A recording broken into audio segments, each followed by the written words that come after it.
వారు తమ బహుబలమే తమకు దేవుడు అనుకొందురు. వారుకుండే బలాన్ని ఏమనుకున్నారు?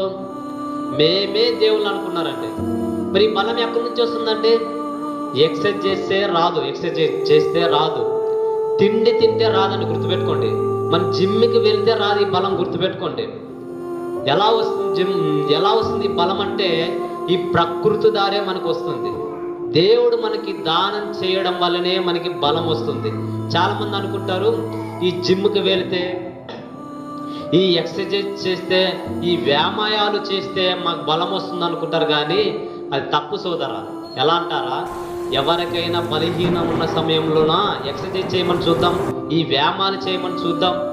చెప్పండి, తిండి తింటే బలం వస్తుందేమో చూద్దాం. చూడండి, జ్వరం వచ్చిన వాళ్ళకి బలహీనమైనప్పుడు, కానీ డాక్టర్ దగ్గరికి పోతారు. వాళ్ళు ఏమంటారంటే దానికి టాబ్లెట్లు ఇస్తారు. అవి ఎక్కడి నుంచి వచ్చాయంటే ఈ ప్రకృతి దారి.